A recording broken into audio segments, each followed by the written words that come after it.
आप सभी का स्वागत है हिंदी नोबेल स्टोरी एक्सप्लेनर में। यहाँ हर एक स्टोरी आपको सिस्टम, रोमांस और जादू की एक अलग ही सफर पे ले जाती है। डिस्क्लेमर: गल्प में बताया गया सारे चरित्रों, स्थान, काल, घटना सब कुछ काल्पनिक है। इसे वास्तविकता से जोड़ने का प्रयास ना करें। अध्याय 602। लोग इसके बारे में बात कर रहे थे। स्वाभाविक रूप से वे बहुत खुश नहीं थे। 200 अरब अमेरिकी डॉलर बहुत बड़ी रकम है। यह विशाल धनराशि कई विमानवाहक बेड़े बनाने के लिए पर्याप्त है। किसी ने कहा, श्री सक्सेना, माया परिवार की कुछ संपत्तियां दूसरे देशों में हैं और दूसरे देशों के पास भी पैसा है। अकेले 200 अरब लेना आपके लिए बहुत ज्यादा है। हमारे कुछ परिवारों की संख्या तो शायद 1 अरब भी नहीं होगी। अयान सक्सेना ने शांतिपूर्वक कहा, बाकी तो वैसे भी आपका है, और 200 बिलियन अमेरिकी डॉलर में मेरा हिस्सा $1 भी कम नहीं हो सकता।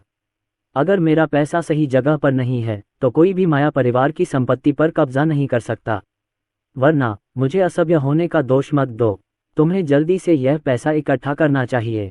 अगर माया परिवार की संपत्ति का लंबे समय तक उपयोग नहीं किया गया तो समस्याएं पैदा हो जाएंगी। सबने भौहें चढ़ाईं। अयान सक्सेना खड़े हुए और बोले, आप लोग इस बारे में सोचने के लिए समय निकालें।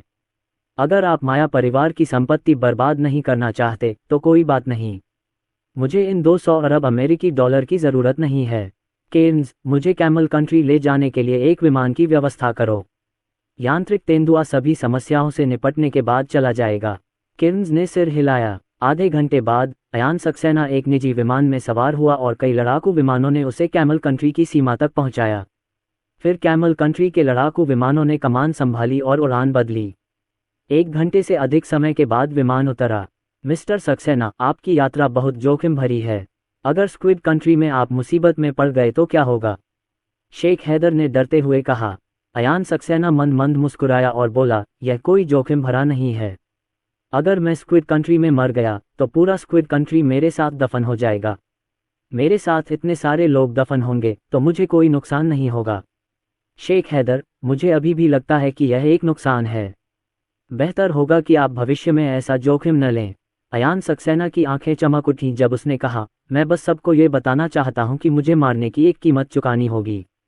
अगर मैं तुम्हारे दरवाजे पर भी आऊं तो मुझे मारने से पहले तुम्हें 2 बार सोचना होगा। शेख हैदर, आपकी यात्रा ने सचमुच दुनिया को चौंका दिया। 8000 यांत्रिक तेंदुए वास्तव में चुपचाप स्क्विड साम्राज्य में आ पहुंचे। स्क्विड राष्ट्र की सैन्य तकनीक अभी भी बहुत शक्तिशाली थी, लेकिन फिर भी ये पनडुब्बी को चुपचाप आने से नहीं रोक सकी। पूरी दुनिया को लगा कि यह पनडुब्बी द्वारा भेजा गया था। चूंकि 8000 यांत्रिक तेंदुए स्क्विड किंगडम में घुस सकते हैं, इसका मतलब है कि वे दुनिया के किसी भी देश में घुस सकते हैं। अयान सक्सेना की पनडुब्बी भी चुपचाप किसी भी देश तक पहुंच सकती है। अयान सक्सेना ने इतनी शान से स्क्विड किंगडम जाने की हिम्मत की तो इस बात की प्रबल संभावना थी कि उसकी पनडुब्बी में उसके द्वारा विकसित नए प्रकार का मशरूम बम मौजूद था। मैं सीधे वहां जाऊंगा। अयान सक्सेना मुस्कुराया। शेख हैदर स्तब्ध रह गए। मिस्टर सक्सेना, क्या अब आप जा रहे हैं?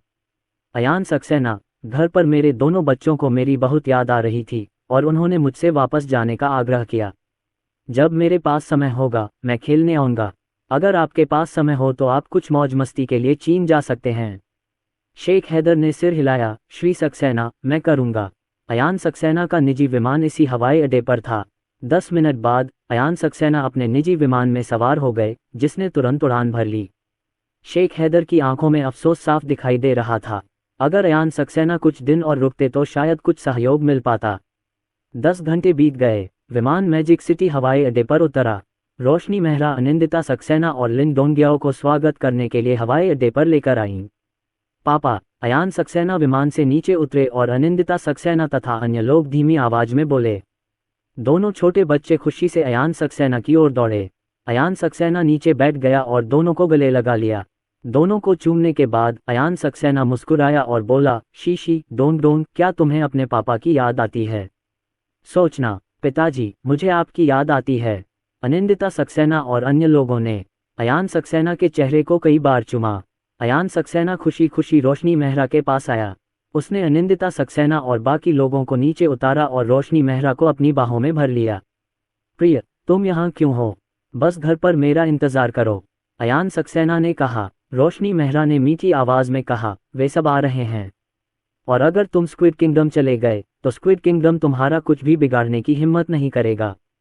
दुश्मन द्वारा हमें मार डालने या अगवा कर लेने की संभावना बहुत कम हो जाएगी। उनका अपहरण अयान सक्सेना को पकड़ने के लिए भी किया गया था, लेकिन इस बार अयान सक्सेना ने पूरी दुनिया को दिखा दिया कि अगर वह दुश्मन का अड्डा भी ध्वस्त कर दे तो भी दुश्मन उसे कुछ भी करने की हिम्मत नहीं कर पाएगा। स्क्विड किंगडम एक बहुत ही शक्तिशाली देश है। स्क्विड किंगडम भी अयान सक्सेना को मारने की हिम्मत नहीं कर सकता, तो शायद दूसरे देश भी अयान सक्सेना को मारने की हिम्मत नहीं करेंगे। एक सफल हत्या के परिणाम गंभीर होते हैं। अयान सक्सेना की पनडुब्बी चुपचाप आ सकती है। यह एक समय में 8000 टाइप 3 मैकेनिकल तेंदुओं को ले जा सकता है और यह बल दुनिया के अधिकांश देशों को नष्ट करने के लिए पर्याप्त है। पिताजी, क्या आपको चोट लगी है? अनिंदिता सक्सेना ने पूछा। अयान सक्सेना नीचे बैठ गया और मुस्कुराते हुए बोला, पिताजी को चोट नहीं लगी है। पिताजी बहुत मजबूत हैं, उन्हें चोट लगना इतना आसान नहीं है। तुम लोग गाड़ी में बैठो, पिताजी तुम्हें घर छोड़ देंगे। हाँ, अनिंदिता सक्सेना और अन्य लोगों ने सिर हिलाया। समय दिन प्रतिदिन बीतता जाता है। माया परिवार के सदस्य दुनिया भर में लगातार मरते रहते हैं।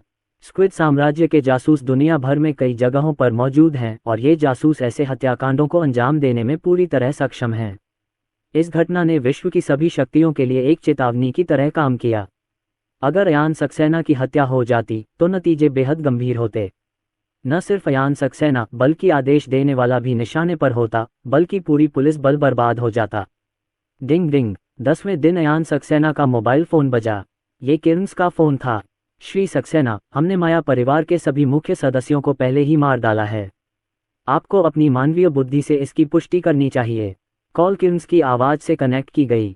अयान सक्सेना ने शांति से कहा, सिमरन ने मुझे बताया।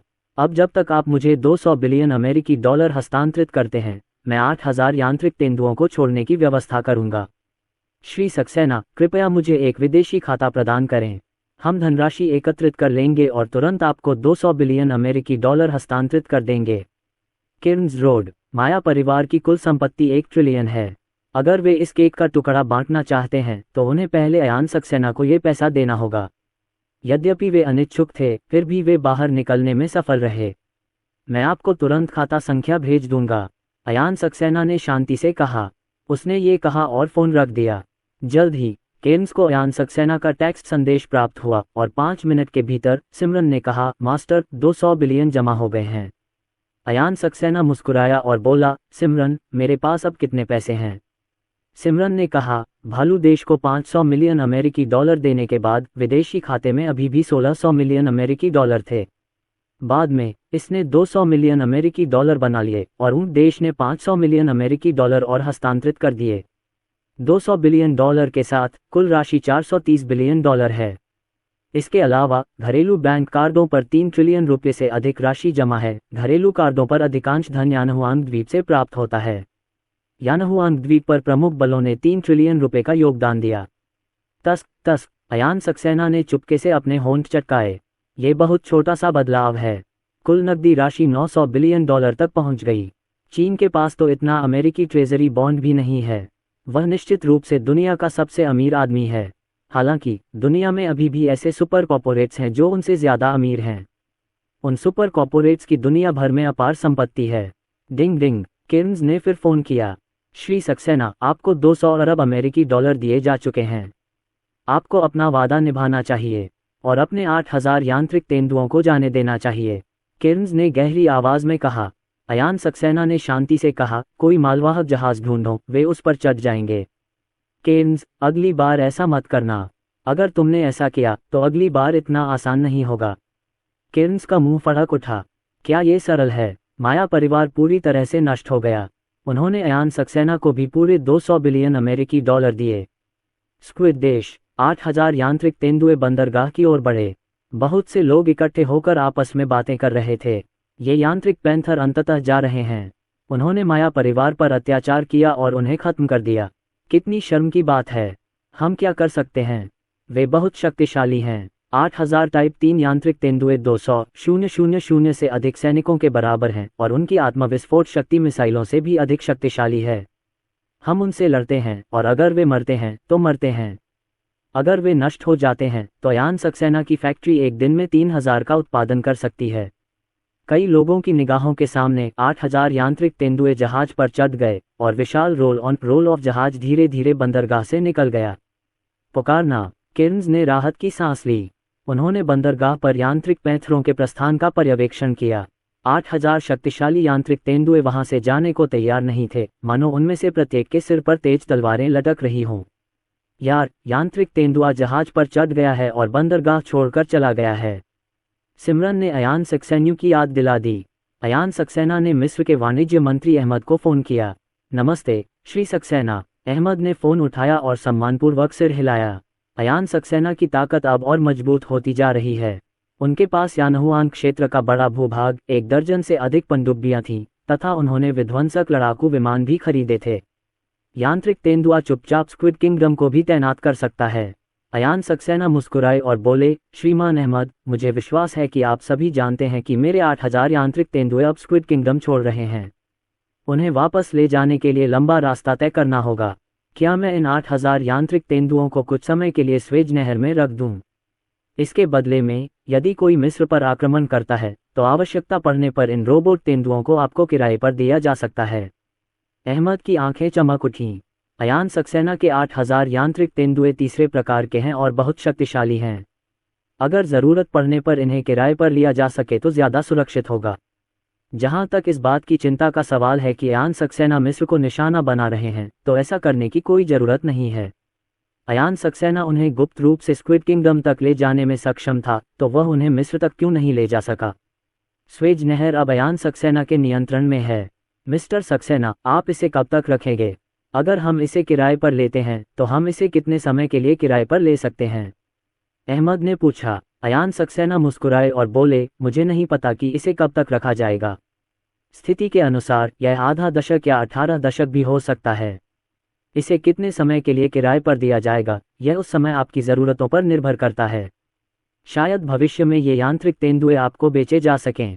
अहमद, उनकी गतिविधियों का दायरा है। अयान सक्सेना, यदि कोई विशेष परिस्थितियां न हो, तो उनकी गतिविधियों का दायरा यांत्रिक तेंदुओं की मूल गतिविधियों के समान ही होगा। मिस्र, वे निश्चित रूप से तुम्हें प्रभावित नहीं करेंगे। श्री सक्सेना, मुझे उच्च अधिकारियों से बात करनी है। ठीक है। अयान सक्सेना का मानना है कि मिस्र इस बात से सहमत होगा। स्वेज नहर में इन 8000 यांत्रिक तेंदुओं को तैनात करने से मध्य पूर्व में भी उसकी शक्ति में काफ़ी वृद्धि होगी और ये यांत्रिक तेंदुए आपात स्थिति में तुरंत पहुंच सकेंगे। 2 घंटे बीत गए। डिंग डिंग। अयान सक्सेना ने अहमद का फ़ोन उठाया। श्री सक्सेना, उच्च अधिकारी सहमत हो गए हैं।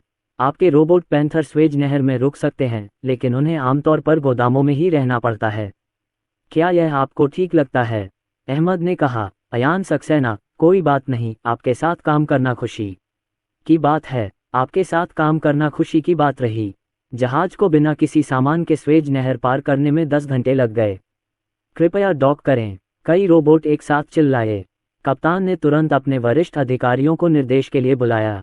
जल्द ही किर्न्स ने अयान सक्सेना को बुलाया और पूछा, श्री सक्सेना, उन यांत्रिक तेंदुओं को क्या हुआ जो आपको जहाज रोकने के लिए कह रहे हैं?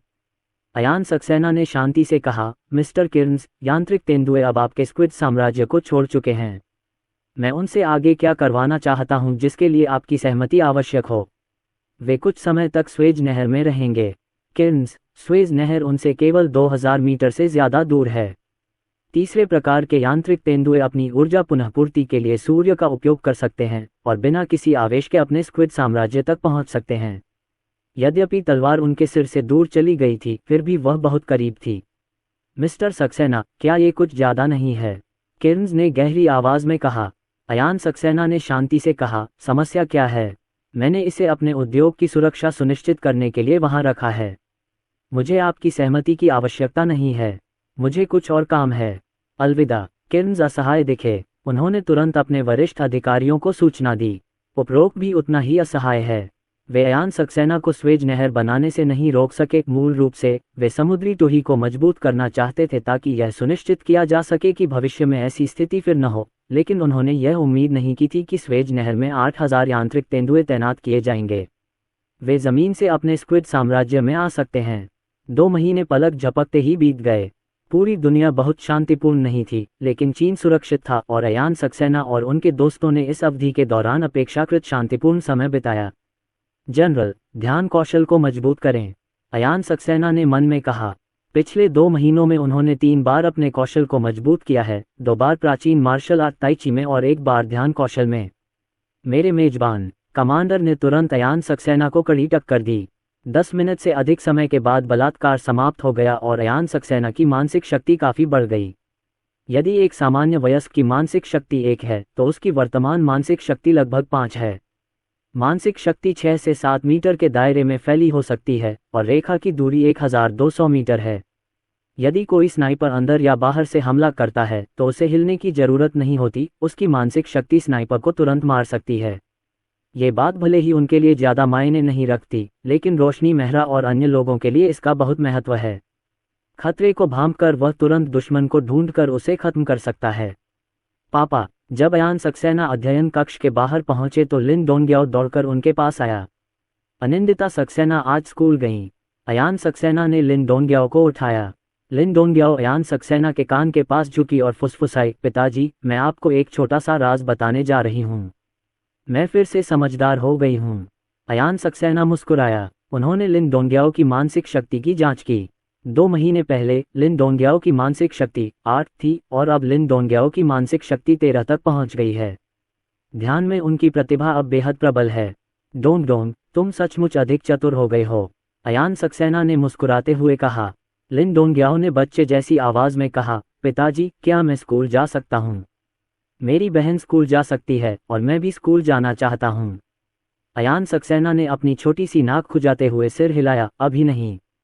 डोंग, तुम अभी 2 साल के भी नहीं हो और तुम्हारी बहन 3 साल से ज्यादा की होने पर किंडरगार्टन जाएगी, चिंता मत करो। ओह, लिन डोंग्याओ ने थोड़ा उदास होकर कहा। अयान सक्सेना मुस्कुराए और बोले, पापा, आपको हवाई जहाज में ले जाएं तो कैसा रहेगा? लिन डोंग्याओ की आंखें चमक उठीं।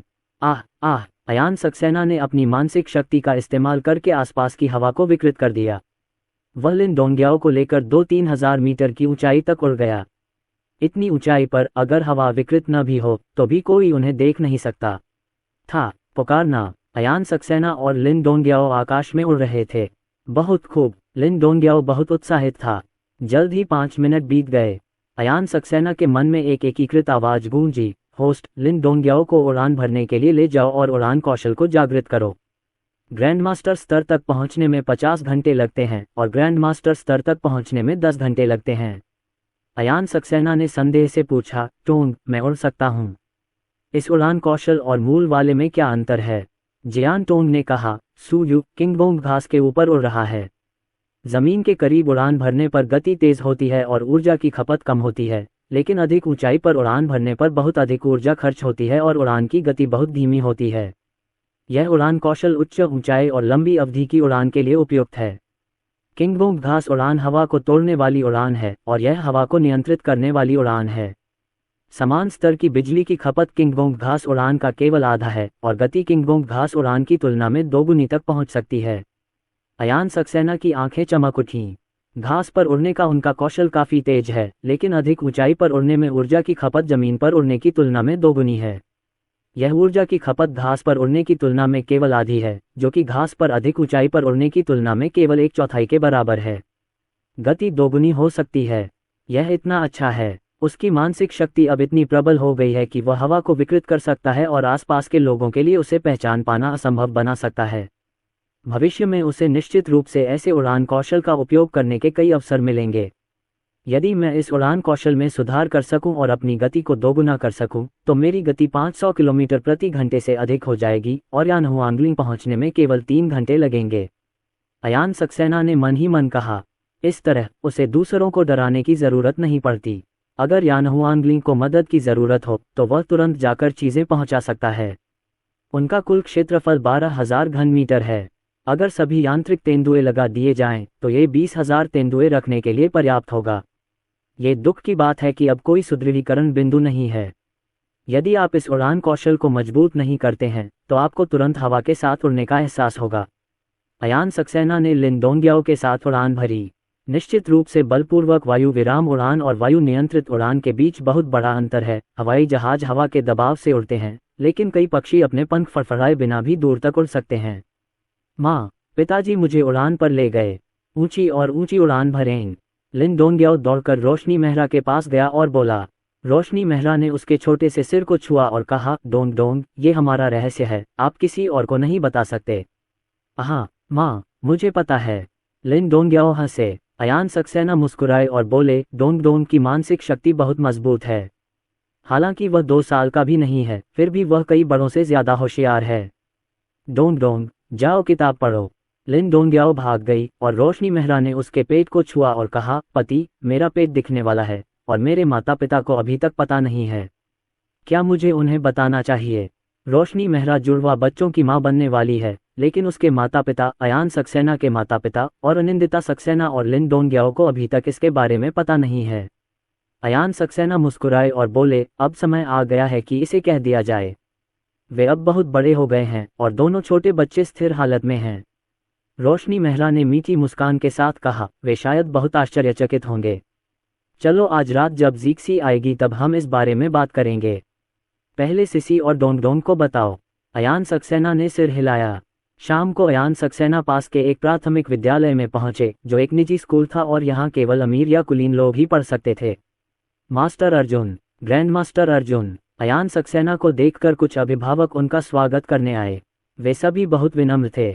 अगर माता पिता के बच्चे स्कूल जा सकते हैं तो वे बहुत अच्छे होते हैं, लेकिन वे कितने भी अच्छे क्यों न हो, उनके और अयान सक्सेना के बीच अभी भी बहुत बड़ा अंतर है।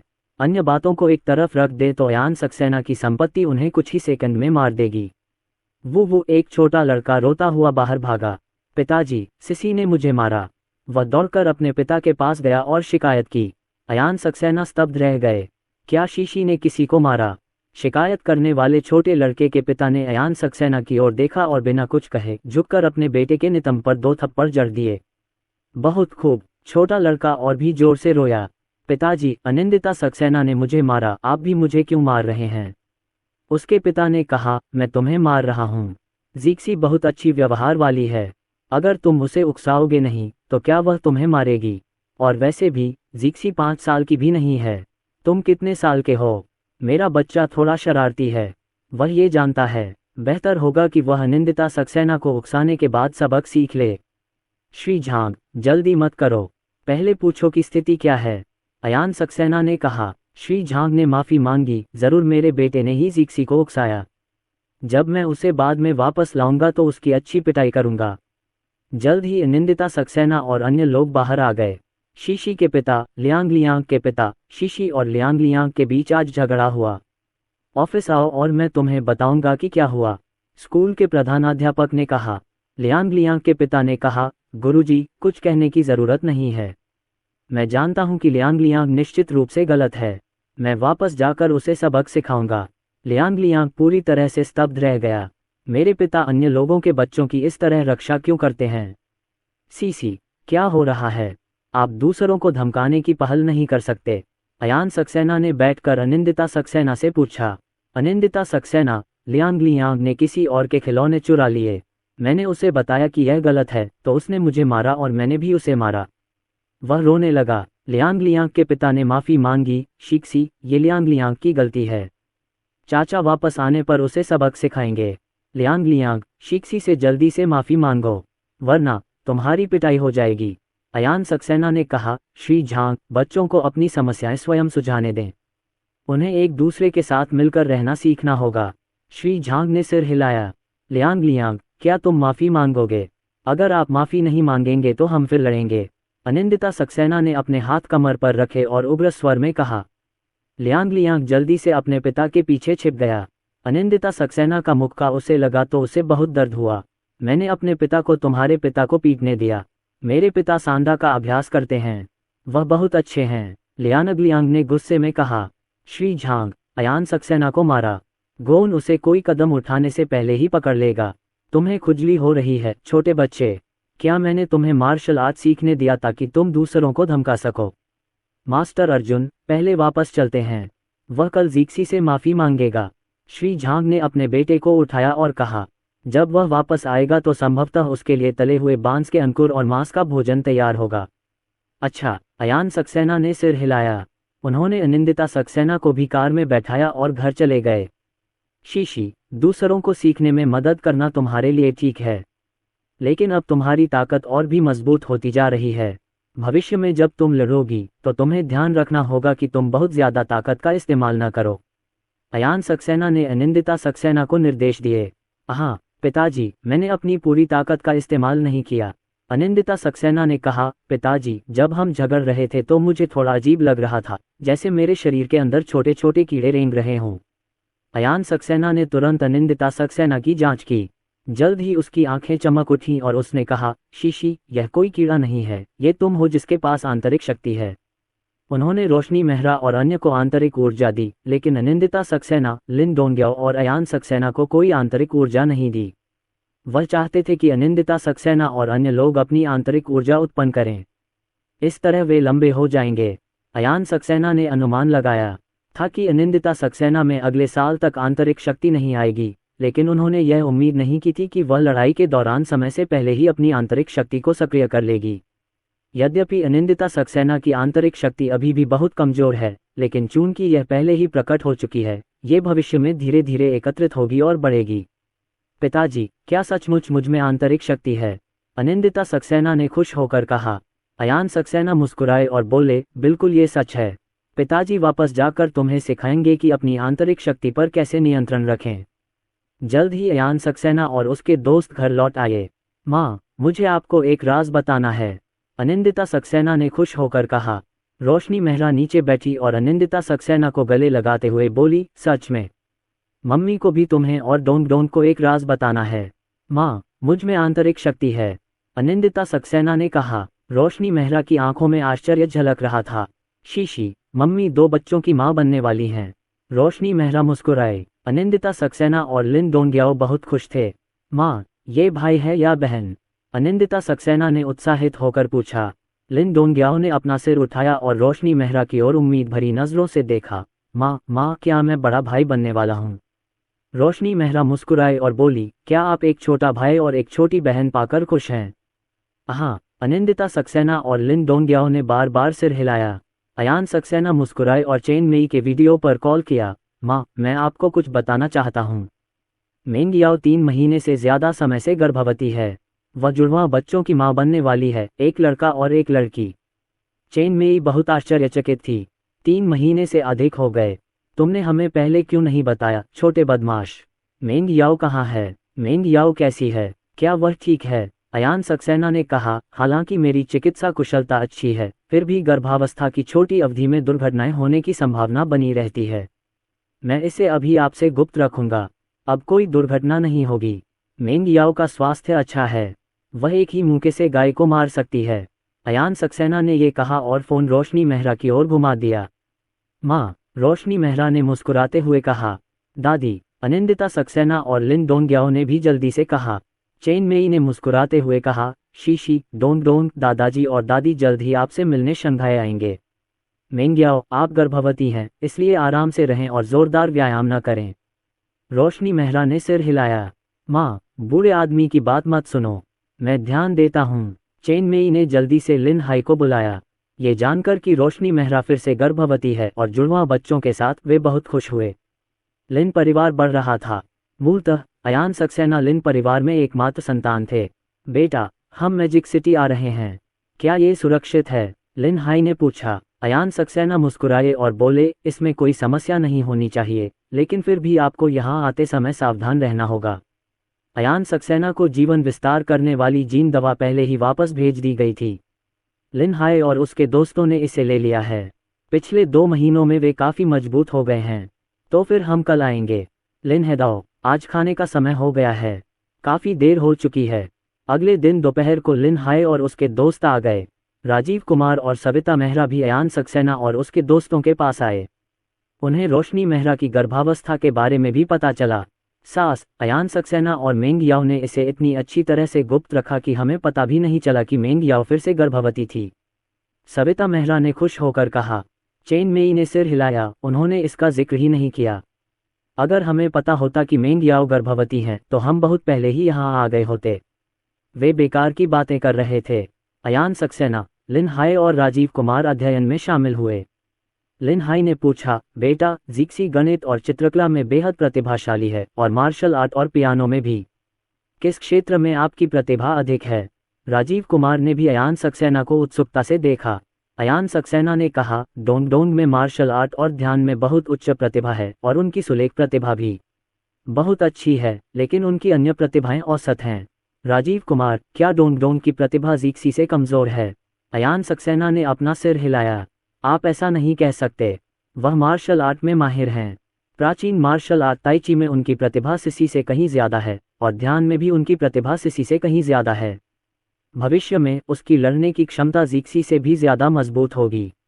वह बहुत मजबूत है और मुझे लगता है कि सुलेख उसके चरित्र को निखारने में उसकी मदद कर सकता है। लिन हाय और राजीव कुमार ने सिर हिलाया।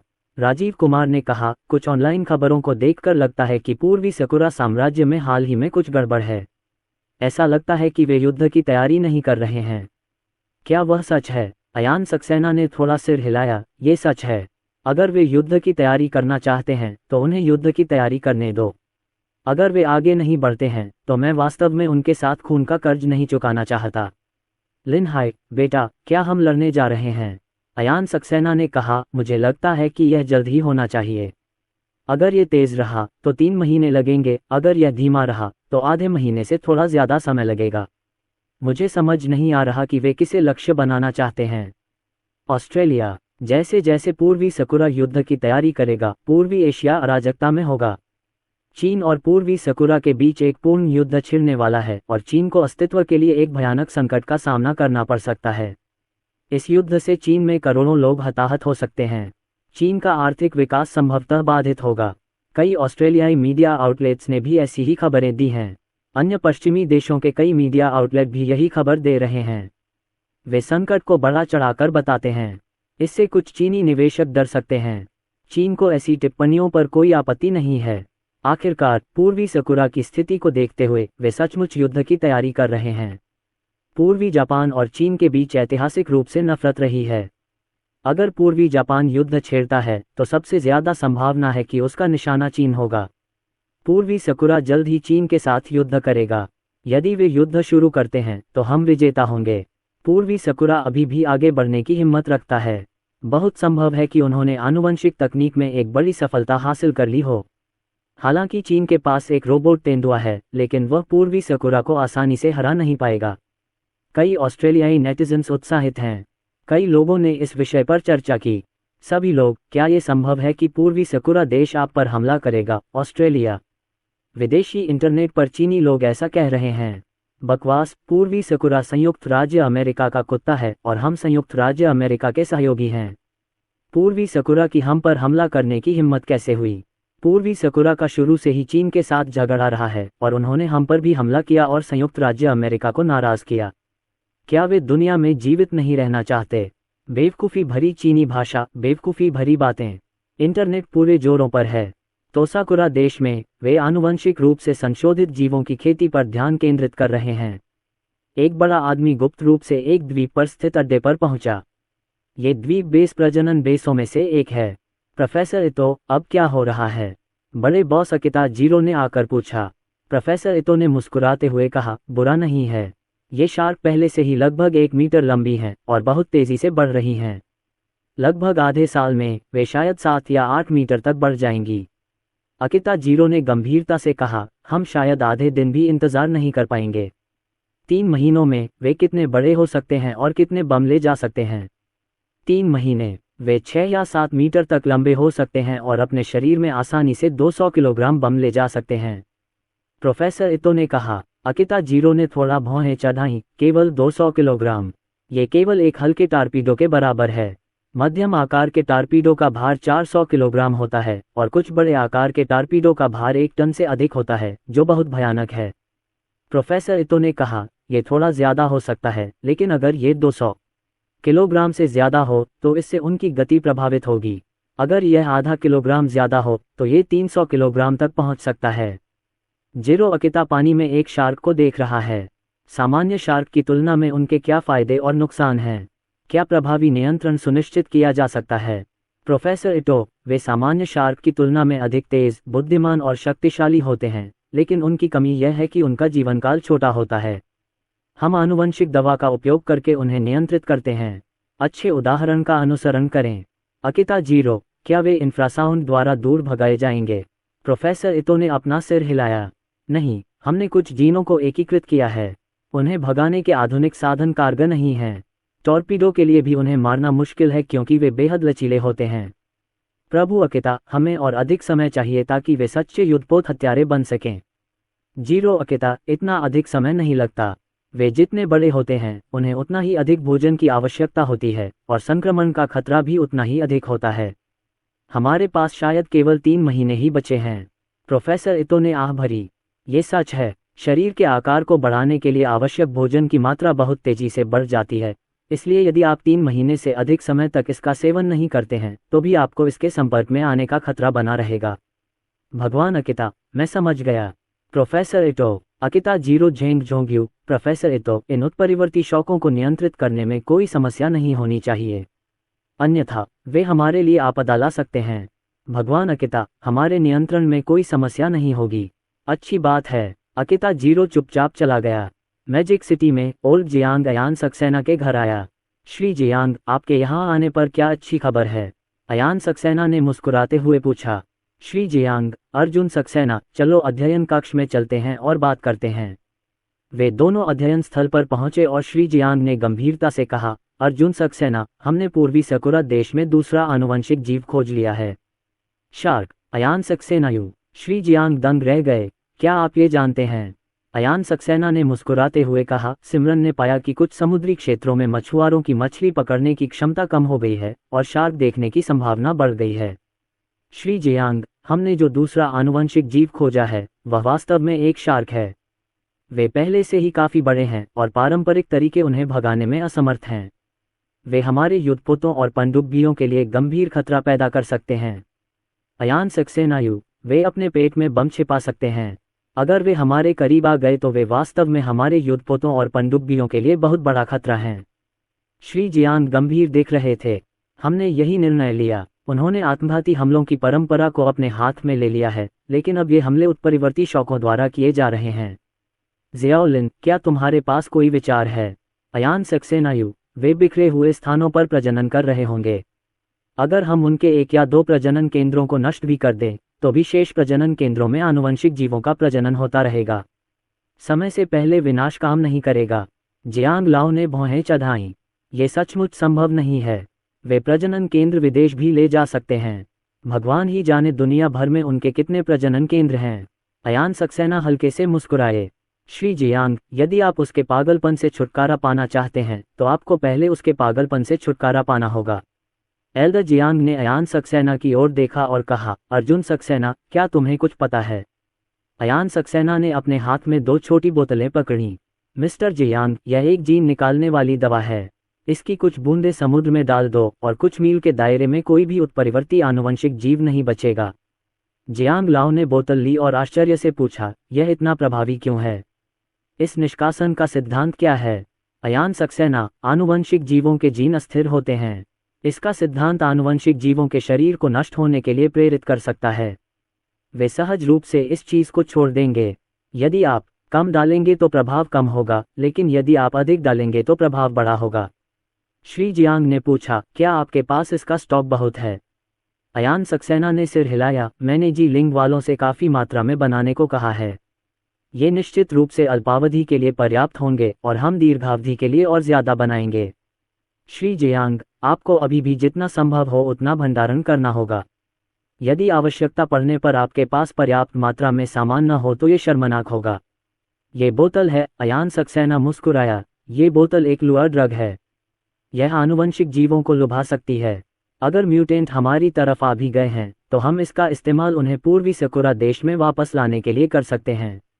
यदि हम इस प्रेरक औषधि का प्रयोग जारी नहीं रखेंगे तो आनुवंशिक जीव विकृत हो जाएंगे।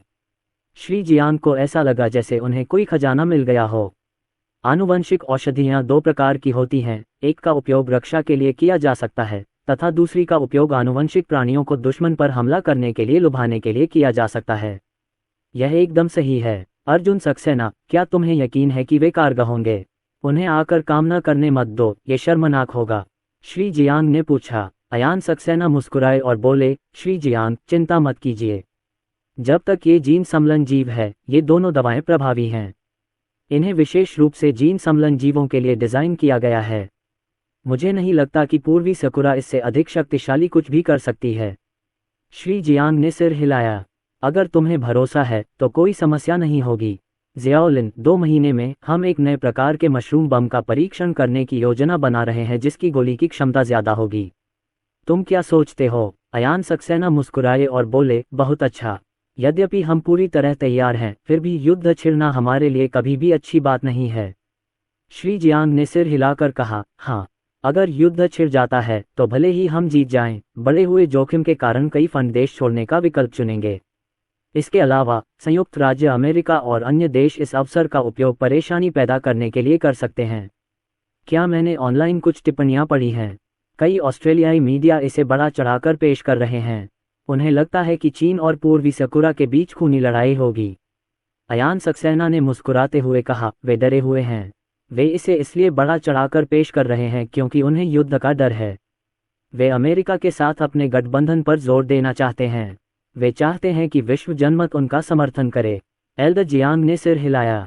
मुझे भी ऐसा ही लगता है। इस समय दुनिया में सबसे ज़्यादा बहस इसी में है। सरकारी मीडिया में इस पर रिपोर्ट करने की होड़ लगी हुई है और कई लोग इस पर चर्चा भी कर रहे हैं।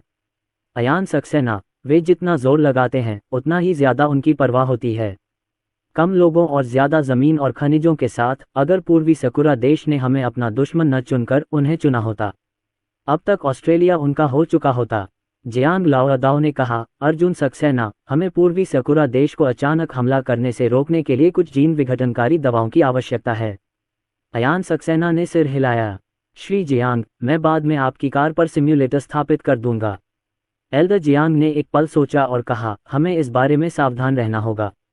ज़ियाओलिन, प्रत्येक युद्धपोत पर कुछ सिमुलेटर भेजें और उन्हें आनुवंशिक दवा ले जाने दें। जब समस्याएं सामने आती हैं तो वे आनुवंशिक दवाओं का प्रयोग करते हैं। अयान सक्सेना ने सिर हिलाया। श्री जियांग, किसी को उन पर डेटोनेटर लगाने को कहिए। अगर वे असामान्य रूप से हिलें तो उन्हें तुरंत नष्ट कर दीजिए। श्री जियांग, इसकी कोई आवश्यकता नहीं है। हमें आप पर भरोसा है।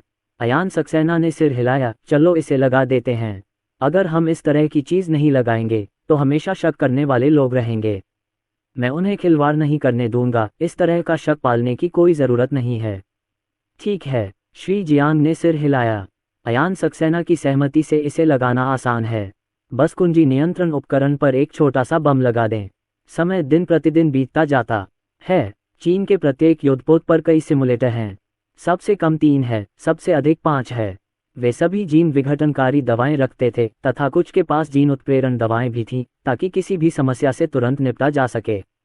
सिस्टम, उड़ान कौशल को मजबूत करें, अयान सक्सेना ने मन में कहा।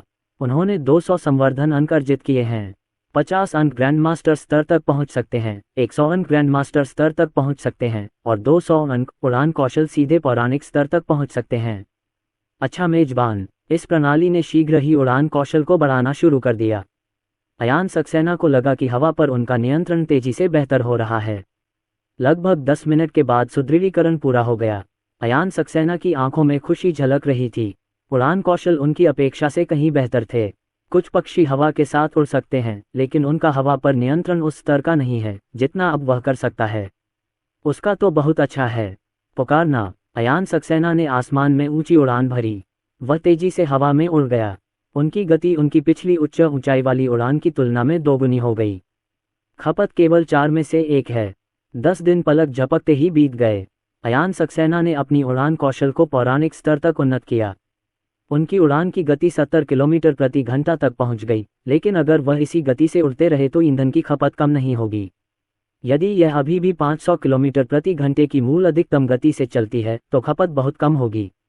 जैसे जैसे गति बढ़ती है, वायु प्रतिरोध भी बढ़ता जाता है। भले ही वह हवा को नियंत्रित कर सके, फिर भी वायु प्रतिरोध कम नहीं होता। उड़ान कौशल को इस स्तर तक सुधारा गया है और यदि इसे इस स्तर तक सुधारा जाता है तो लागत प्रभावशीलता बहुत कम होगी। अयान सक्सेना गुप्त रूप से उदास था। सबसे तेज गति 70 किलोमीटर प्रति घंटा है, जो मूलतः पर्याप्त है।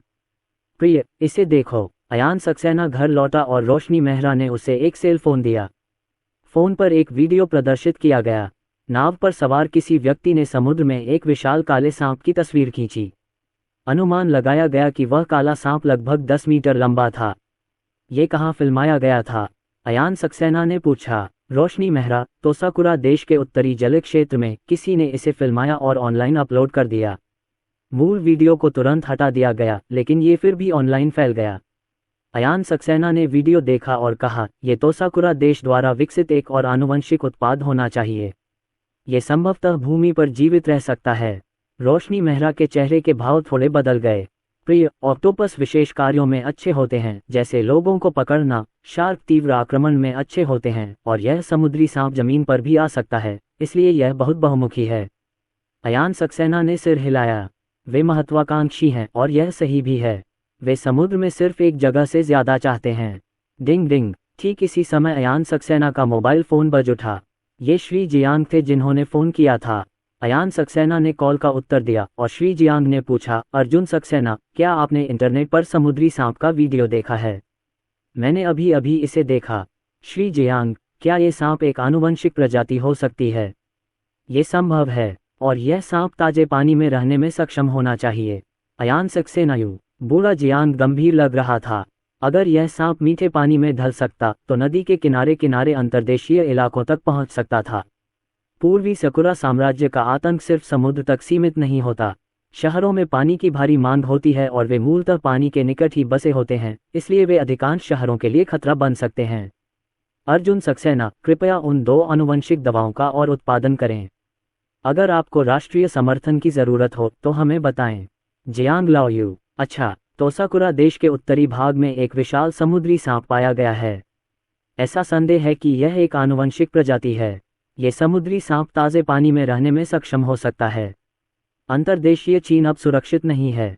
चीन बनाम पूर्वी सकुरा, तापीय हथियार बनाम भौतिक हथियार, विजेता कौन है?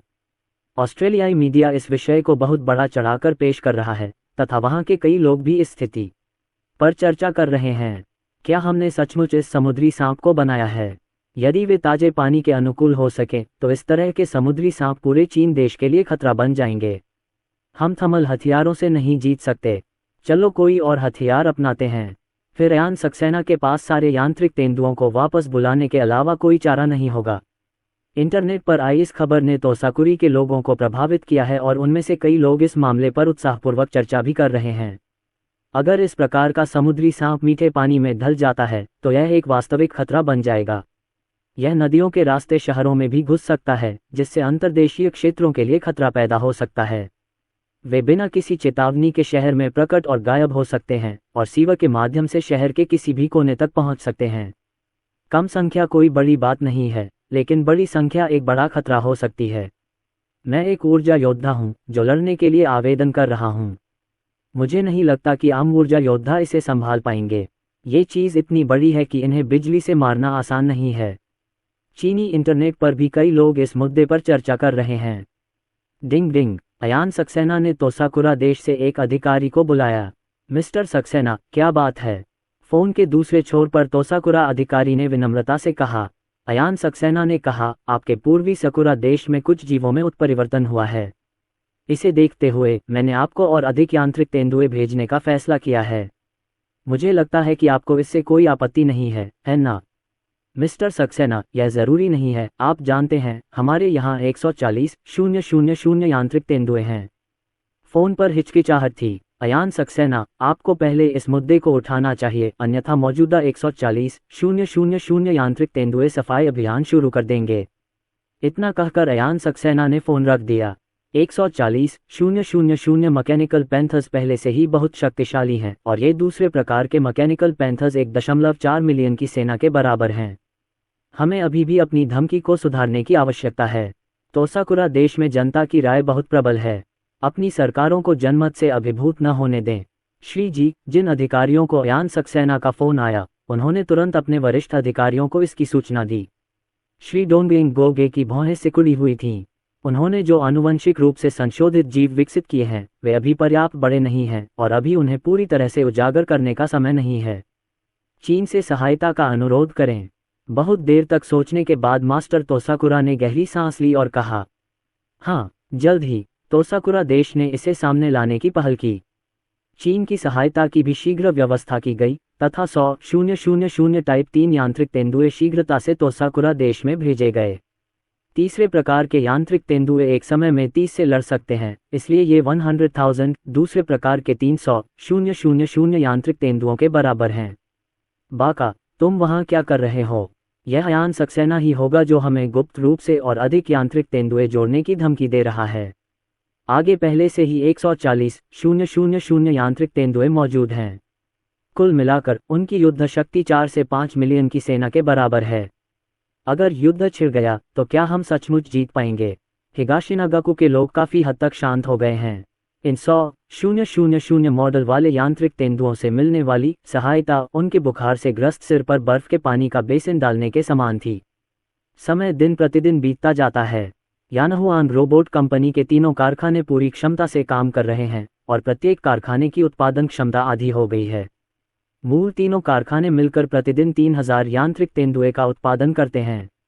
अब ये 4,500 प्रतिदिन हो गया है और ये सभी उत्पादित टाइप 3 मैकेनिकल पैंथर्स हैं।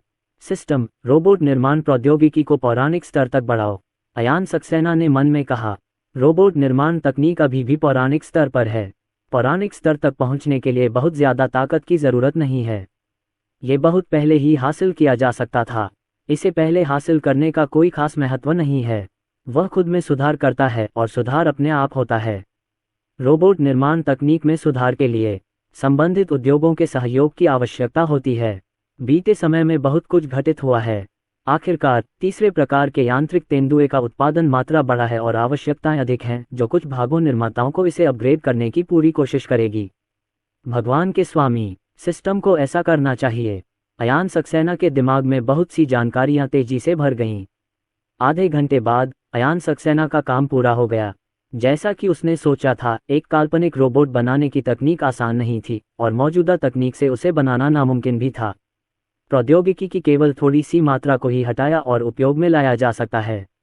उदाहरण के लिए, ऊर्जा संचरण प्रौद्योगिकी। तीसरे प्रकार का यांत्रिक तेंदुआ सौर ऊर्जा को परिवर्तित कर सकता है, लेकिन इसकी गति बहुत तेज नहीं है और यह बड़े पैमाने पर भीषण लड़ाई में पकड़ नहीं पाएगा। कुछ यांत्रिक पैंथर ऊर्जा की कमी के कारण चलने में असमर्थ हो सकते हैं। इस स्थिति में एकमात्र विकल्प आत्मविनाश है। ऊर्जा संचरण प्रौद्योगिकी यांत्रिक तेंदुए को वायरलेस तरीके से रिचार्ज करने की अनुमति देती है। जब तक आप किसी ऊर्जा बेस स्टेशन से 10 किलोमीटर दूर हैं, तब तक आप ऊर्जा की पूर्ति कर सकते हैं और वे एक दूसरे से भी ऊर्जा की पूर्ति कर सकते हैं। इससे चार्जिंग अधिक सुविधाजनक हो जाती है। भीषण युद्ध के दौरान यांत्रिक तेंदुए को पीछे से भी सहायता मिल सकती है। 1 महीने से अधिक समय बीत गया। उत्तर पश्चिमी गोबी बूम, निर्जन गोबी रेगिस्तान में एक नए प्रकार का मशरूम बम फटा। भयानक आग का गोला सभी दिशाओं में फैल गया और विशाल मशरूम बम तेज गति से आकाश में उड़ गया। पृथ्वी हिल रही थी और पूरा संसार हिल रहा था। इस नए प्रकार के मशरूम बम में गोलियों की भयानक मात्रा है, जो 30 मिलियन टन TNT के बराबर है, जो जार बम के आधे से भी अधिक शक्तिशाली है और 1,800 छोटे लड़कों के बराबर है। ऐसा नहीं है कि हम इसे बड़ा नहीं बना सकते, लेकिन इसकी ज़रूरत भी नहीं है। इतना गोला बारूद पूरी दुनिया को हिला देने के लिए काफ़ी है। केंद्रीय मीडिया, मेरे देश ने 30 मिलियन टन TNT भार वाले एक सुपर मशरूम बम का सफल परीक्षण किया है। यह मशरूम बम एक गैर परमाणु मशरूम बम है और इससे पर्यावरण प्रदूषित नहीं होगा। केंद्रीय मीडिया ने यथाशीघ्र समाचार जारी कर दिया। हे भगवान, 30 मिलियन टन, ये तो भयानक है। हालांकि गोली की मात्रा जार हाइड्रोजन बम जितनी बड़ी नहीं है, जार बहुत भारी है। इसे डोनफेंग एक्सप्रेस द्वारा भेजा जा सकता है। हाइड्रोजन बम परमाणु हथियार नहीं ले जाते, ये आपको पुण्य अर्जित करने में मदद कर सकते हैं। बमों के बाद आप सब्जियां उगा सकते हैं और उन्हें देखने वाला हर कोई उन्हें पसंद करेगा। जब ये खबर सामने आई तो चीनी इंटरनेट पर हंगामा मच गया। यद्यपि पहले भी एक नए प्रकार के हाइड्रोजन बम का परीक्षण किया गया था, लेकिन वह बम इस बम से छोटा और कम शक्तिशाली था। 30 मिलियन टन बमों की भयावह मात्रा भयावह है और नए मशरूम बम वजन में हल्के हैं और मिसाइलों द्वारा प्रक्षेपित किए जा सकते हैं। ये पूरी दुनिया को तलवार दिखाना है। पूर्वी चेरी देश, हमें नहीं लगता कि हम इन 30 मिलियन टन के मशरूम बमों से अधिक का सामना कर सकते हैं। संपूर्ण तोसाकुरा देश डूब सकता है। आइए चीन को उकसाएं नहीं।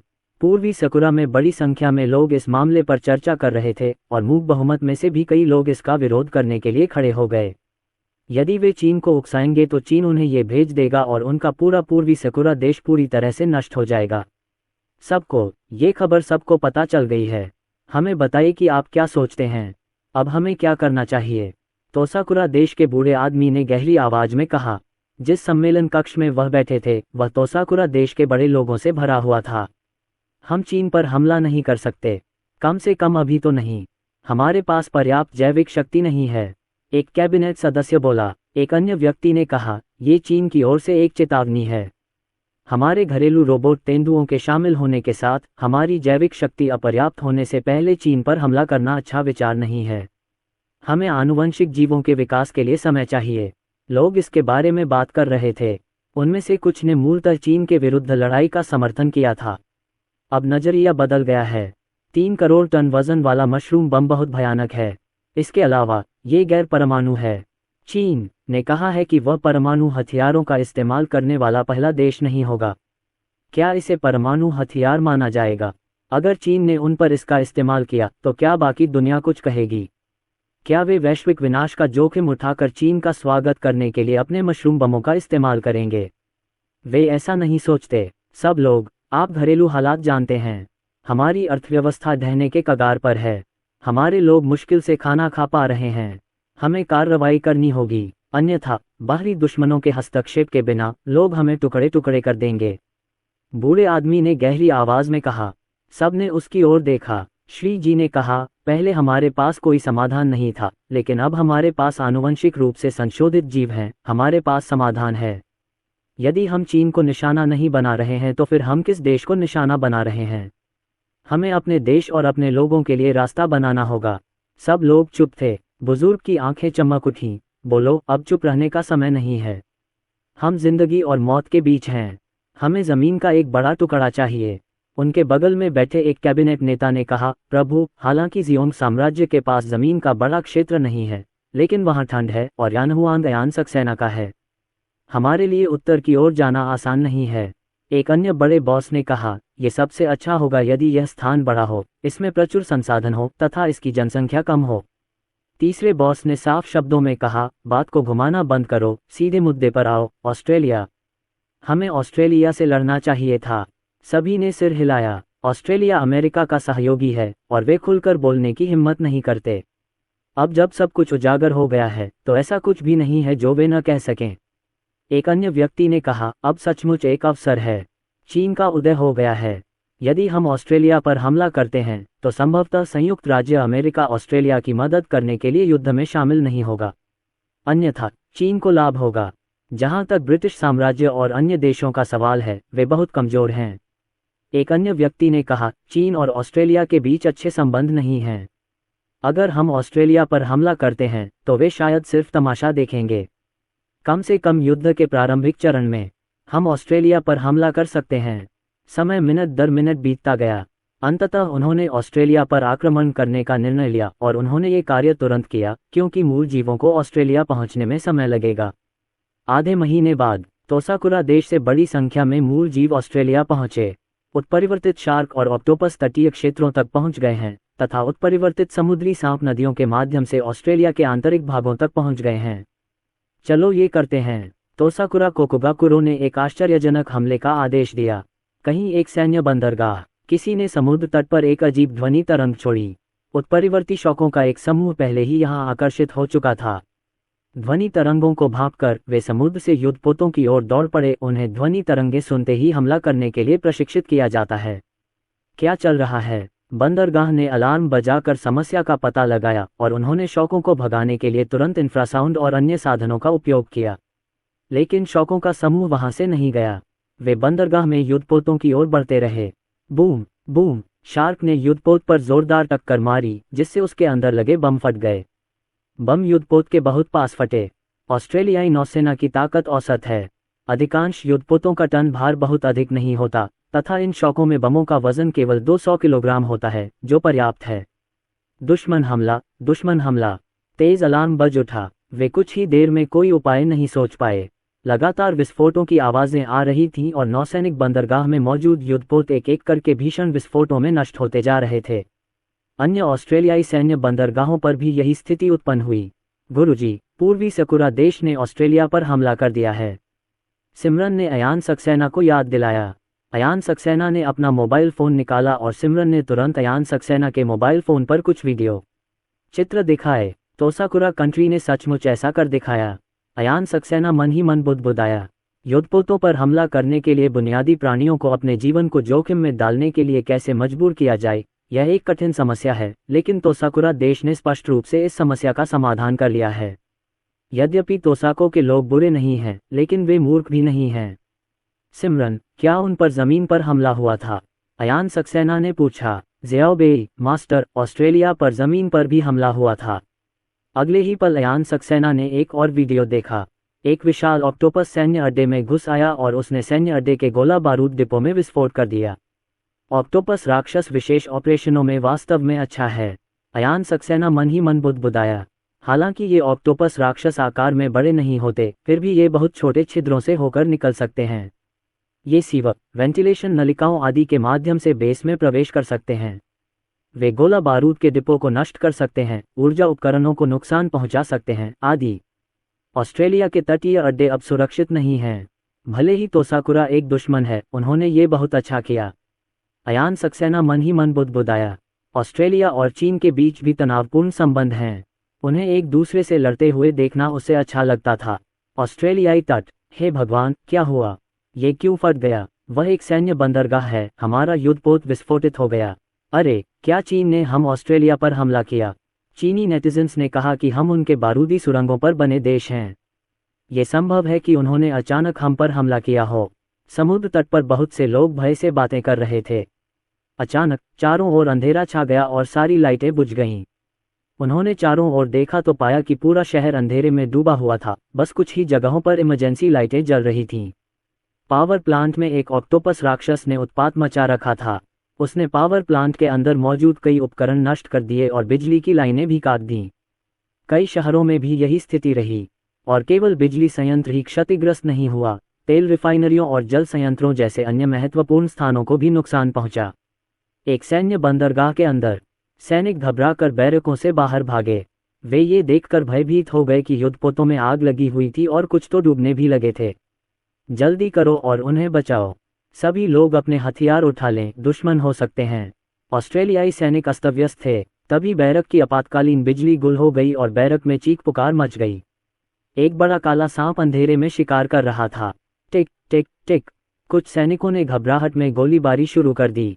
ब्लैक स्नैक को कई गोलियां लगी और उसके आसपास के कुछ सैनिकों को भी गोली लगी। सैनिक गोलियों को सहन नहीं कर सकते थे, लेकिन 10 मीटर से अधिक लंबे काले सांप के लिए कुछ गोलियां कोई बड़ी समस्या नहीं थी, जब तक कि वे महत्वपूर्ण अंगों पर न लगी हों। यह अपनी इच्छानुसार शिकार करना जारी रखता है। कई सैनिक भयभीत होकर एक साथ इकट्ठे हो गए और भागने की कोशिश करने लगे। पफ, काले सांप के मुंह से कुछ विष निकला। सैनिकों की ओर जहर का छिड़काव किया गया। कुछ ही सेकंड में कई सैनिकों के शरीर अकड़ गए। इस काले सांप द्वारा फैलाया गया विष भयानक है। दौड़ो दौड़ो। जो लोग अभी तक मरे नहीं थे वे और भी अधिक घबरा गए।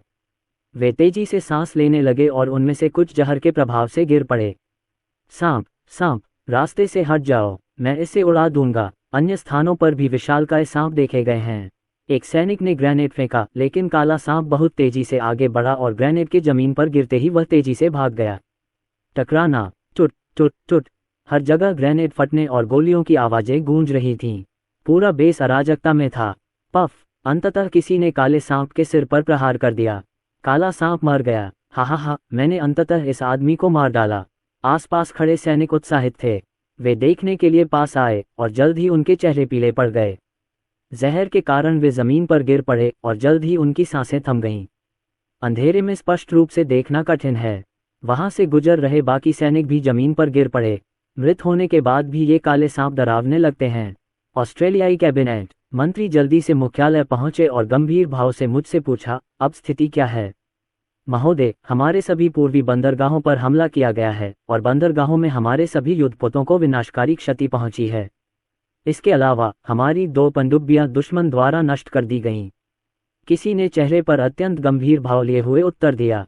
ऑस्ट्रेलियाई मंत्रिमंडल की अभिव्यक्ति में भारी परिवर्तन आया। एक अन्य व्यक्ति ने कहा, हमारे कुछ तटीय शहरों में जल संयंत्रों, बिजली संयंत्रों और तेल रिफाइनरियों जैसी महत्वपूर्ण सुविधाओं पर हमला किया गया है। वर्तमान में कई जगहों पर पानी या बिजली नहीं है। तीसरे व्यक्ति ने कहा, हम पर भी अंदर से हमला किया गया। कुछ उत्परिवर्तित समुद्री सांप नदी के किनारे हमारे अंतर्देशीय क्षेत्र में घुस आए। ऑस्ट्रेलियाई कैबिनेट के वरिष्ठ सदस्य। उन्होंने उदास चेहरे के साथ कहा, क्या पूर्वी सकुरा देश ने हम पर हमला किया है? ये श्रीमान हैं। हर कोई दुखी दिख रहा था। उन्होंने पूर्वी सकुरा और चीन के बीच युद्ध का प्रचार किया, लेकिन वास्तव में पूर्वी सकुरा ने उन पर हमला करने के लिए बुनियादी जीव भेजे। थप्पड़ बहुत जोर से मारा गया था। जवाबी हमला करो, अपनी पूरी ताकत से जवाबी हमला करो। मूलभूत जीव तो जीव ही हैं। क्या वे गोलियों को रोक सकते हैं? ऑस्ट्रेलिया का मंत्रिमंडल घबराहट की स्थिति में है।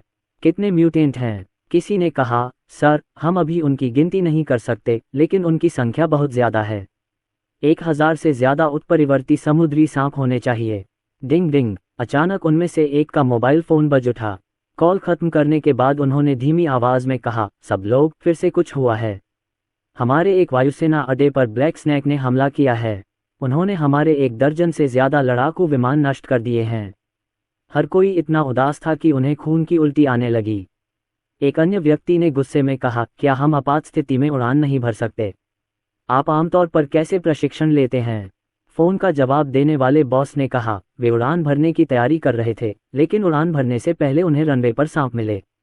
कई रनवे 10 मीटर से भी ज्यादा लंबे उत्परिवर्तित समुद्री सांपों से ढके हुए थे। सब लोग, उत्परिवर्तित समुद्री सांप वास्तव में इस तरह की रणनीति जानता है। ऑस्ट्रेलियाई कैबिनेट मंत्री ने गहरी सांस ली और पूछा, क्या आपने मदद मांगी है? अमेरिका हमारी मदद कब कर पाएगा? वैसे, पूर्वी सकुरा में संयुक्त राज्य अमेरिका के दसियों हजार सैनिक हैं। वे पूर्वी सकुरा को हमला रोकने के लिए मजबूर कर सकते हैं। उनके बगल में खड़े एक व्यक्ति ने कहा, हमने मदद मांगी, लेकिन अमेरिकियों ने कहा कि वे बातचीत के बाद जवाब देंगे। उन्होंने हमसे अभी रुकने को कहा। यह संयुक्त राज्य अमेरिका का दिन है। बहुत से लोग तत्काल एकत्रित हो गए। मुझे कौन बता सकता है कि ऑस्ट्रेलिया में इस समय क्या हो रहा है? अमेरिकी राष्ट्रपति ने गहरी आवाज में कहा। चीफ ऑफ स्टाफ मैंडेल्सबर्ग ने कहा, ऑस्ट्रेलिया एक भयानक स्थिति में है। पूर्वी बंदरगाहों में कई युद्धपोत नष्ट हो गए हैं। कई शहर अब पानी और बिजली के बिना हैं और कई लड़ाकू विमान भी नष्ट हो गए हैं। उनके कई सैन्य ठिकानों पर भी हमला किया गया, जिसमें भारी क्षति हुई। अमेरिकी राष्ट्रपति का ये सवाल थोड़ा अविश्वसनीय था। कुछ सामान्य जीव, क्या उनमें इतनी मजबूत युद्ध शक्ति हो सकती है? मंडेल ने एक वीडियो जारी किया।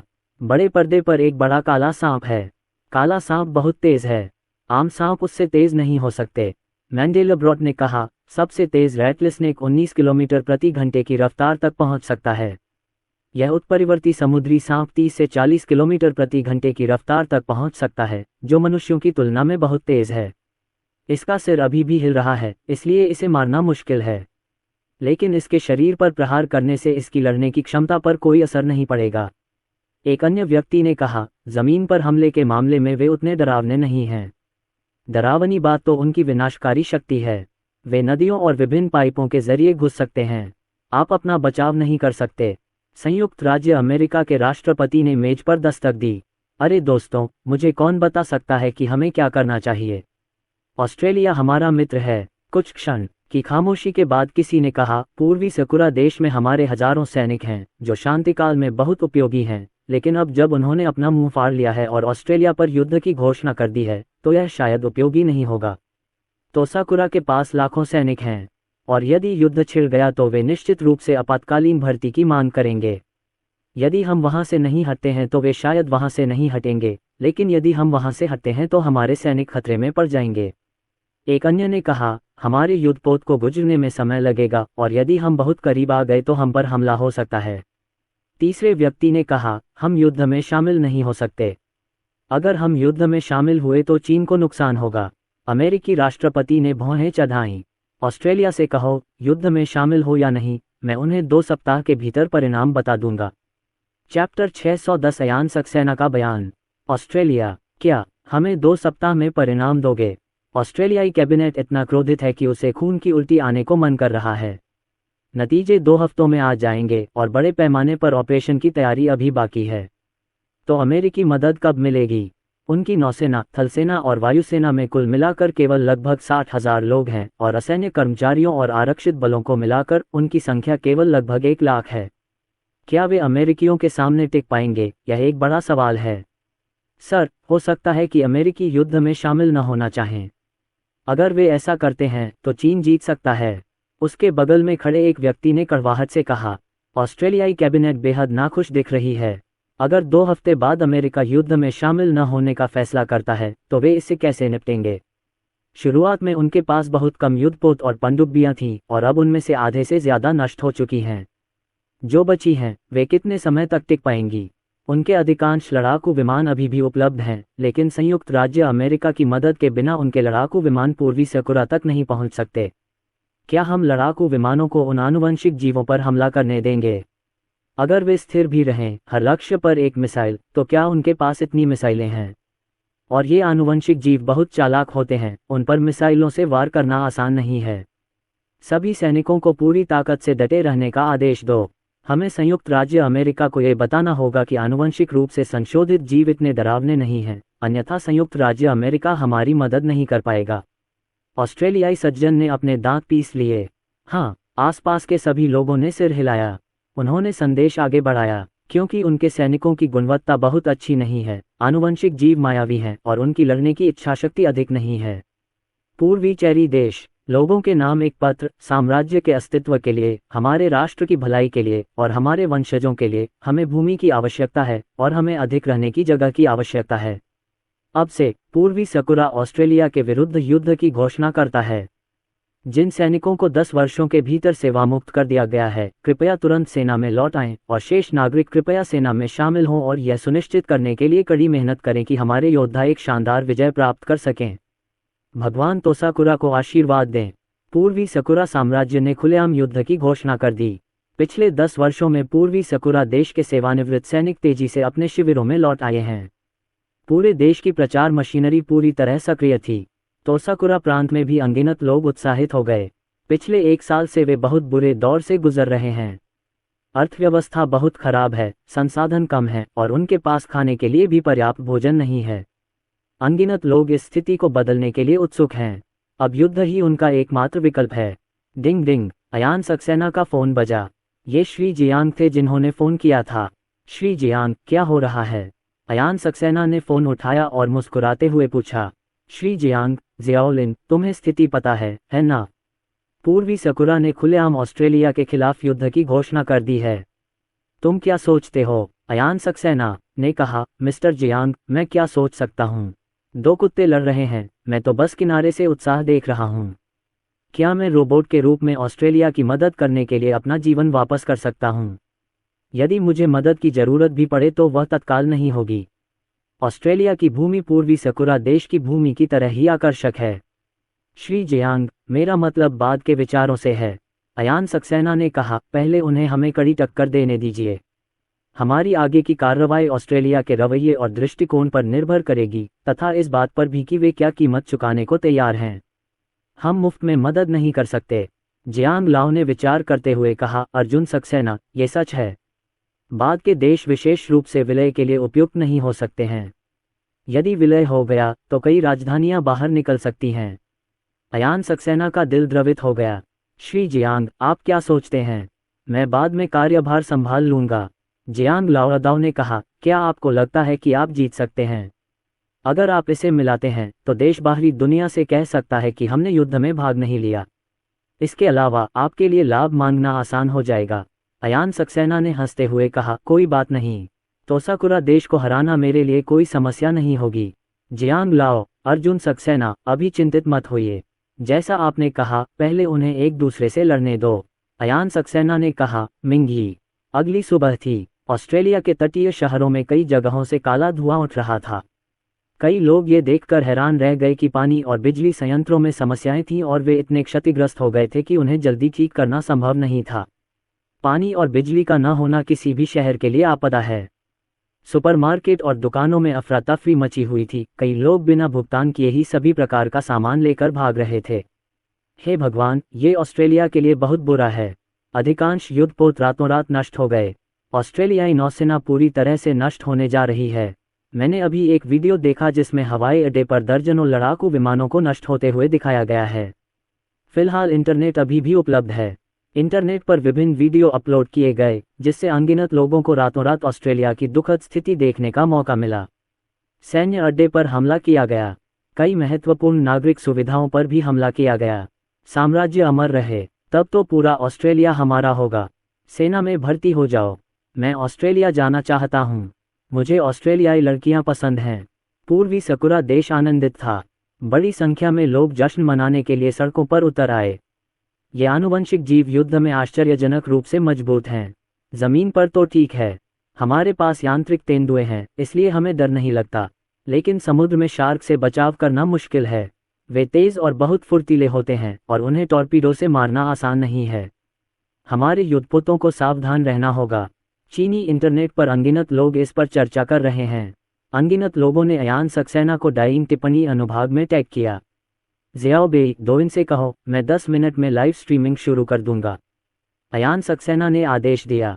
अच्छा गुरु। 10 मिनट बाद डाइन तैयार हो गया। अयान सक्सेना ने लाइव प्रसारण शुरू कर दिया और जल्द ही बड़ी संख्या में प्रशंसक वहां आ गए।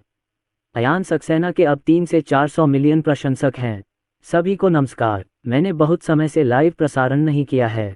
मैं आज करूंगा। पहले मैं तुम्हें एक परीक्षा सुनाता हूं। अयान सक्सेना मुस्कुराया। अनिंदिता सक्सेना और लिन डोंगियाओ तेजी से दौड़े आए। उनके पास कैमरा नहीं था, फिर भी वे पास खड़े होकर ध्यान से सुनते रहे। नेटिजन्स का एक समूह, क्या ऑस्ट्रेलिया युद्ध की ओर जा रहा है? पूर्वी सकुरा ने ऑस्ट्रेलिया पर युद्ध की घोषणा कर दी है और अयान सक्सेना परियों की कहानियां सुना रहा है। इसका विरोधाभास काफी बड़ा है।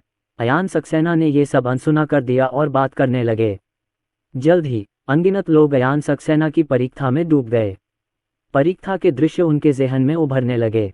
2 परी कथाएं सुनाने के बाद अयान सक्सेना ने 2 और संगीत रचनाएं सुनाईं। शीशी, कई नेटिजन्स ने कहा है कि वे आपको पियानो बजाते हुए सुनना चाहते हैं। क्या आप कोई टुकड़ा बजा सकती हैं? अयान सक्सेना ने अपने बगल में बैठी अनिंदिता सक्सेना की ओर देखा और मुस्कुराया। ठीक है। अनिंदिता सक्सेना हंस पड़ी। अयान सक्सेना ने उसे पकड़ लिया और पियानो के सामने बैठ गया। उसके बगल में स्थित नकली रोबोट ने मोबाइल फोन को स्थिर रूप से पकड़ लिया और सक्रिय हो गया। जल्द ही अनिंदिता सक्सेना ने खेलना शुरू कर दिया। बेशक वह बजाने में अयान सक्सेना जितनी अच्छी नहीं थी, लेकिन उसका स्तर पहले से ही बहुत ऊंचा था, ग्रैंड मास्टर स्तर के करीब, और कुछ पियानो मास्टर्स उसे देखकर दंग रह गए। उन्हें लगता है कि वे अनिंदिता सक्सेना जितनी अच्छी नहीं हैं। अनिंदिता सक्सेना ने अपना खेल समाप्त किया। अयान सक्सेना, रोशनी मेहरा और लिन डोंगियाओ ने सराहना की। लाइव प्रसारण कक्ष में भी प्रशंसा की आवाजें उठीं। अयान सक्सेना फिर कैमरे के सामने आए। उन्होंने मुस्कुराते हुए कहा, कुछ फैंस को डर है कि तोसाकुरा हम पर हमला कर देगा। चिंता मत करो, जब तक तोसाकुरा हम पर हमला करेगा, तोसाकुरा के 240,000 यांत्रिक तेंदुए तुरंत अपनी पूरी ताकत से उसका मुकाबला करेंगे और उनका हमला चौतरफा होगा। पूर्वी सकुरा का हर व्यक्ति उनका निशाना होगा। हर कोई लक्ष्य है। यह अच्छी बात है। मास्टर अर्जुन, जब आप ऐसा कहते हैं तो मुझे राहत महसूस होती है। मैं थोड़ा उत्साहित क्यों हूँ? पूर्वी सकुरा देश को तुरंत कार्रवाई करनी होगी। लाइव प्रसारण कक्ष में अनगिनत बुलेट स्क्रीन दिखाई दी। लाइव प्रसारण देखने वालों में पूर्वी सकुरा साम्राज्य के उच्च पदस्थ अधिकारी भी शामिल थे, जिन्होंने अयान सक्सेना की बात सुनकर भौहें चढ़ाईं। अगर यांत्रिक तेंदुआ उन पर अंधाधुंध हमला करता तो वे गंभीर रूप से घायल हो जाते। आइए चीन को उकसाएं नहीं। चीन के यांत्रिक तेंदुए जमीन पर बहुत शक्तिशाली हैं और उनके पास ड्रोन भी हैं। हमारे आनुवंशिक जीवों को बस महासागरों पर अपना दबदबा बनाने की जरूरत है। जो कोई सागर को मारता है वह विश्व को भी मारता है। विश्व हमारा है। तोसाकुरा के लोगों को जल्द ही अयान सक्सेना की टिप्पणी के बारे में पता चल गया। चीन के खिलाफ उनकी आंतरिक बयानबाजी में भारी गिरावट आई है। अगर उन्होंने सचमुच चीन को निशाना बनाया होता तो अनगिनत लोग मारे जाते। उनके विचार धीरे धीरे एकीकृत हो गए। पहले ऑस्ट्रेलिया को चौंधो। सबसे पहले वे ऑस्ट्रेलिया पर विजय प्राप्त करेंगे और उसे अपना आधार बनाएंगे। घास। ऑस्ट्रेलियाई वरिष्ठ अधिकारियों ने जल्द ही अयान सक्सेना का लाइव वीडियो देखा। वे सभी दुखी दिख रहे थे। तोसाकुरा में बहुत से लोग हैं जो चीन पर हमला करना चाहते हैं। अगर ऐसा हो जाए तो उनका दबाव बहुत कम हो जाएगा। अब अयान सक्सेना की टिप्पणी ने अस्थायी रूप से इस रास्ते को अवरुद्ध कर दिया है। उनका दबाव बढ़ता ही रहेगा।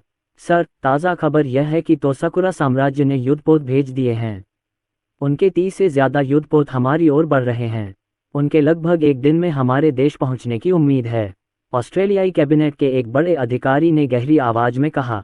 बुजुर्ग की अभिव्यक्ति बदल गई। उनमें से कितने लोग आए? 20,000 लोग। ऑस्ट्रेलियाई कैबिनेट मंत्री गंभीर दिख रहे थे।